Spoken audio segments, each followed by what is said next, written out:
چاہیے کہ آپ بھارت کے 17 کروڑ مسلمانوں کو قتل کر دیجئے، روز 6 دسمبر کروا دیجئے، اور کیا کر سکتے آپ؟ کروا دیجئے. یہ تو اس ایک طرح کی دھمکی دے رہے ہیں وہ کہ دے دیجئے. یہ کیا بات ہے دے دیجئے؟ آپ نے تو 6 دسمبر کیا تھا، اور 6 دسمبر اگر نہیں ہوتا تو کیا ججمنٹ آتا ہے سپریم کورٹ کا؟ اور یہاں پر تو فنکشننگ مساجد ہیں، نمازیں ہو رہی یہاں پر. جب بابری مسجد کا مقدمہ چل رہا تھا تو اس وقت بھی یہ کہا گیا بڑے بڑے لوگ کہ اب چھوڑ دو، خاموش ہو جاؤ، ایک دے دو. میں اس وقت بھی کہا تھا سوال 1 2 3 کا نہیں ہے، سوال یہ ہے کہ رول آف لا کا سوال ہے. سوال یہ ہے کہ یہ دیش بلیف کے اوپر چلے گا یا پھر جو قانون ہے اس کے مطابق دیش چلے گا. اب یہ مہاراج یہ کہہ رہے ہیں کہ آپ یہ دے دو ہم کریں. بھائی آپ ہم کو ڈرا رہے ہیں کیا؟ دھمکی دے رہے ہیں؟ ہم کیا یہاں پر دوسرے درجے کے شہری ہیں اس دیش میں کہ آپ جو بولیں گے ہم بولیں گے بالکل آپ کا حکم ہوا ہم سر خم کر دیں گے؟ یہ کیا بات ہے؟ یہ دیش میں سب لوگوں کا ایک بلیف سسٹم ہے. ہر کوئی مندر کو جاتا ہے، مسجد کو جاتا ہے، گردوارے کو جاتا ہے، چرچ کو جاتا ہے. کوئی بلیف بھی نہیں کرتا کسی خدا میں، اس کو بھی اس دیش مانتا ہے. میرا جھگڑا صرف یہی ہے کہ ایک ہی سمودائے کو یا ایک ہی بلیف سسٹم کو آپ کہیں گے یہ سب پر لاگو کر دیا جائے گا. وہ کیسے ہوگا بھائی؟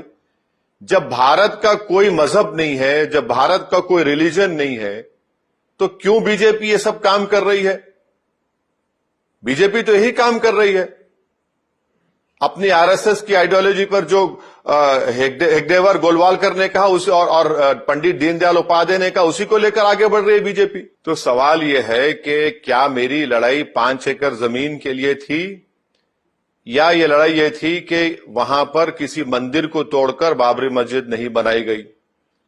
میری لڑائی یہی تھی کہ وہاں پر مندر کو توڑ کر مسجد نہیں بنائی گئی. میری لڑائی یہی تھی کہ میں وہاں پر 400 سال نمازیں پڑھا ہوں.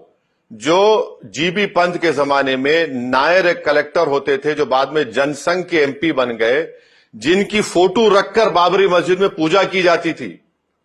آپ نے مجھے وہ تو یہ سب دیکھا ہی نہیں آپ نے. اب رہا سوال 5 ایکڑ کا، میڈم وہ میں پھر سے کہہ رہا ہوں وہ مسجد نہیں، وہ مسجد زرارہ ہوگی.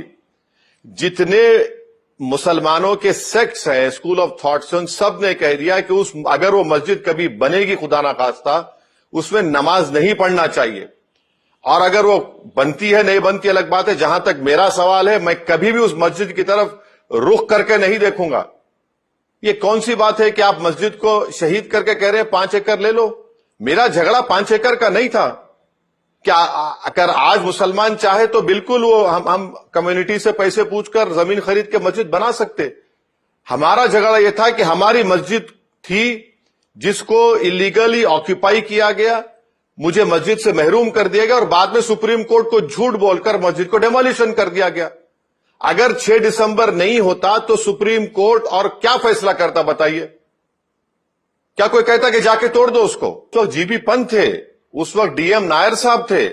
اور آپ نے جو مسلمان صاحب کا نام لیا وہ بالکل بول سکتے ہیں، وہ ٹیپو سلطان کو دھوکہ دینے والے مسلمان، سراج الدولہ کو دھوکہ دینے والے مسلمان، کربلا کے سرزمین پر امام حسین کو شہید کرنے والے مسلمان تو ایسے ہیں. جیسا کہ کسی شاعر نے کہا تھا کہ جعفر الصادق کیا ہے، ننگے دین ننگے وطن. ایسے بہت سے لوگ ہیں. اس کا یہ مطلب نہیں ہے کہ مسلمان ہے تو یہ کوئی بہت ہیں، آج کے زمانے میں بھی ہیں جو کبھی کبھی آپ کے ٹی وی چینل پر بھی آ جاتے. کس نے کہا تھا کہ 200 سال پرانی درگاہ کو مہاراشٹرا میں اس کو ہم چھین لیں گے؟ میں نے کہا تھا. مکھیہ منتری ہے، سٹنگ چیف منسٹر ہے مہاراشٹرا کے.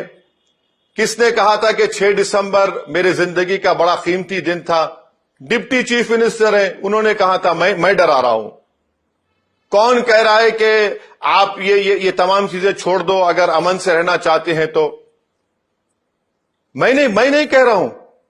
جو کہہ رہے ہیں ان پر تو ان کو تو پوچھنے والا نہیں ہے، کیونکہ ان کے پیچھے نریندر مودی کھڑے ہوئے ہیں. ایسے ہی خبر دیکھنے کے لیے U T V news express کو لائک کریں، شیئر کریں، کمنٹ کریں اور سبسکرائب کرنا نہ بھولیے. آپ کے وچار ہمارے لیے بہت معنی رکھتے ہیں.